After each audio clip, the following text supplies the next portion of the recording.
और इस खबर पर हमारी नजर बनी रहेगी, जो भी अपडेट होगा वो हम आप तक जरूर पहुंचाएंगे। आगे बढ़ते हैं एक और बड़ी खबर के साथ। पंचकुला से फिलहाल ये बहुत बड़ी खबर निकलकर सामने आ रही है।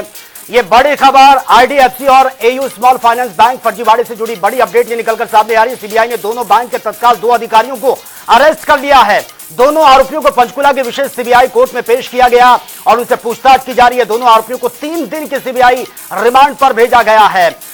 आईडीएफसी और एयू स्मॉल फाइनेंस बैंक फर्जीवाड़े से ये जुड़ी बड़ी अपडेट। अब तक इसमें कई गिरफ्तारियां हो चुकी हैं।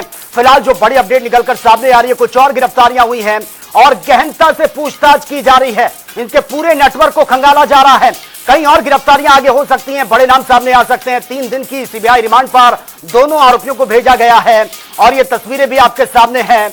ये बहुत बड़ा फर्जीवाड़ा, बहुत बड़ा स्कैम, बहुत बड़ा घोटाला ये सामने आया है। आईडीएफसी और एयू स्मॉल फाइनेंस बैंक में जो फर्जीवाड़ा सामने हुआ था, कैसे इन कंपनियों को परमिशन दे दी गई, कैसे ये सब कुछ अप्रूवल हुआ और इतनी बड़ी अमाउंट को कैसे ठिकाने लगाया गया है, किसकी मिली भगत है, ये बहुत गहनता से एक के बाद एक जो कड़ियां खुल रही हैं, उसके बाद कई बड़े नाम सामने आ रहे हैं। इसमें जो चंद्रजीत सिंह रंधावा है, मैंने प्रेजेंट कर रहा हूँ और सीबीआई ने इन्हें कल अरेस्ट किया था और आज कोर्ट में प्रोड्यूस किया था। तो सीबीआई ने आज एप्लीकेशन मूव करी थी रिगार्डिंग 3 डेज रिमांड, तो वो हमने अपोज की थी और हमने कोर्ट को बताया था कि एज जो भी हमारी वर्किंग थी वो एज ऑफिशियल कैपेसिटी में थी, तो हमने आउट ऑफ द वे कुछ ऐसा नहीं किया। और फर्दर क्योंकि इन्वेस्टिगेशन अभी पेंडिंग है, तो इन्वेस्टिगेशन कंप्लीट होती है फिर देखते हैं इसमें क्या रहता है। जो सीरिया गलत क्या इल्जाम लगाए गए हैं चंद्रजीत सिंह रंधावा पर? वो ये कह रहे हैं कि जी इन्होंने जो पास किए हैं वो प्रॉपर वे में पास नहीं किए, चेक पास किए हैं जो, और उन्हें प्रॉपर वेरीफाई करके पास नहीं किया। तो वो हमने जो भी वर्किंग करी है, हमारा स्टैंड ये है कि हमने ऑफिशियल कैपेसिटी में करी है और हमने कोई ऐसा इलीगल एक्ट नहीं किया है कि हमने कोर्ट के सामने आ रखा। और इस खबर पर ज्यादा जानकारी के साथ वरिष्ठ संवाददाता पवन सिवर इस वक्त हमारे साथ फोन लाइन पर बने हुए हैं। पवन, बहुत बड़ा स्कैम, बहुत बड़ा फर्जीवाड़ा, गिरफ्तारियां लगातार इसमें हो रही हैं। आप फिलहाल जो खबर निकलकर सामने आ रही है, 2 और अधिकारियों को गिरफ्तार किया गया है। आगे क्या कुछ ये प्रोसेस चलेगी, क्योंकि खबरें ये भी निकलकर सामने आ रही हैं कि आमने सामने बिठाकर पूछताछ की जाएगी? हाँ बिल्कुल, देखिए हरियाणा में जो आईडीएफसी फर्स्ट बैंक और एयू स्मॉल बैंक का जो फर्जीवाड़ा है, जिसमें हरियाणा सरकार के विभिन्न विभागों के पैसे को गलत तरीके से सेल कंपनी में ट्रांसफर किया गया और 500 करोड़ से भी ज्यादा की जो ये गड़बड़ी है, इस मामले में सीबीआई जांच चल रही है और सीबीआई जांच लगातार आगे बढ़ रही है। इस मामले में सीबीआई ने 2 जो बैंक से जुड़े हुए अधिकारी हैं उनको गिरफ्तार जो है वो सोमवार की देर रात को किया था। आज मंगलवार को उन्हें पंचकुला की विशेष सीबीआई अदालत में पेश किया गया और दोनों का 3 दिन का पुलिस जो रिमांड है सीबीआई को वो दिया गया है। इस पूरे मामले में जो 2 बैंक के जो अधिकारी गिरफ्तार हुए हैं उसमें आईडीएफसी फर्स्ट बैंक से चरणजीत सिंह रंधावा और एयू स्मॉल बैंक से आज जो मोहम्मद जमींदार है उनकी गिरफ्तारी सीबीआई ने की है। कोर्ट ने इनको 3 दिन के सीबीआई रिमांड पर भेजा है।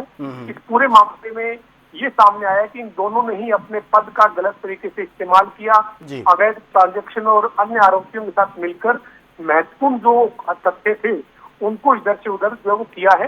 फिलहाल रिमांड के दौरान सीबीआई आमने सामने बैठाकर आज तमाम जो तथ्य हैं सीबीआई के पास इनसे जुड़े हुए उन पर पूछताछ करेगी और पूछताछ में कई बड़े खुलासे जो है वो इन दोनों से जो है वो पूछताछ के दौरान होने की उम्मीद है। इस मामले में हरियाणा सरकार ने जो जांच पहले एंटी करप्शन ब्यूरो को दी थी वो बाद में जांच सीबीआई को दे दी गई थी। सीबीआई लगातार इस पूरे मामले में जांच कर रही है। अभी तक सीबीआई ने इस मामले में 17 आरोपियों के खिलाफ चार्जशीट दाखिल की है, जिसमें आईडीएफसी बैंक और एयू स्मॉल बैंक के 6 अधिकारी हैं।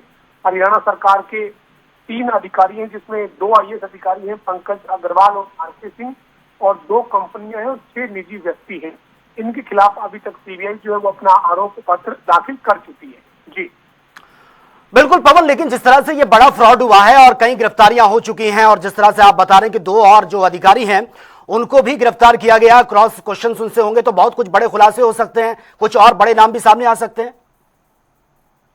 बिल्कुल निश्चित तौर पर इसमें अभी तक जो जांच चल रही है उस जांच में बड़े खुलासे लगातार हो रहे हैं और दो बड़े स्तर के जो आईएएस अधिकारी हैं जी दोनों को जो वो गिरफ्तार किया गया है। और इसके साथ ही इस मामले से जुड़ा हुआ चंडीगढ़ नगर निगम का भी एक वित्तीय गड़बड़ी का मामला है और उस मामले में भी एक आईएएस अधिकारी को गिरफ्तार किया जा चुका है। जी और हरियाणा सरकार के जो विभिन्न विभागों के पैसे के गड़बड़ी के मामले में दो आईएएस की जो अभी तक की गिरफ्तारी है उसमें पंकज अग्रवाल और आरके सिंह दोनों को हरियाणा सरकार सस्पेंड कर चुकी है।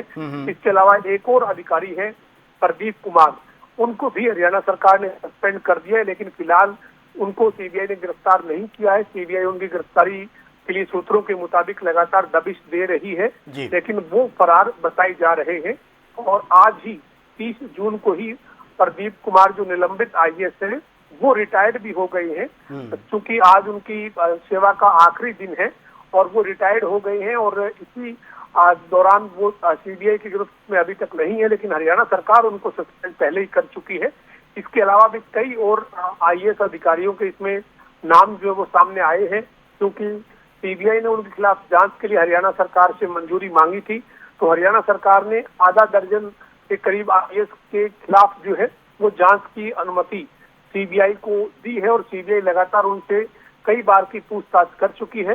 बहरहाल देखना यही है कि आने वाले दिनों में इस मामले में सीबीआई क्या और बड़ी गिरफ्तारी किसी अधिकारी की करती है और पूरे मामले को लेकर जो है वो सीबीआई लगातार अपनी जांच को आगे बढ़ा रही है। इसी कड़ी में आज दो जो बैंक से जुड़े हुए अधिकारी हैं उनको पंचकुला की विशेष सीबीआई कोर्ट में पेश किया गया था, जहां से उनका 3 दिन का रिमांड सौंपा गया है। जी ठीक है, चलिए पवन, बहुत बहुत शुक्रिया फिलहाल आपका इस तमाम जानकारी के लिए।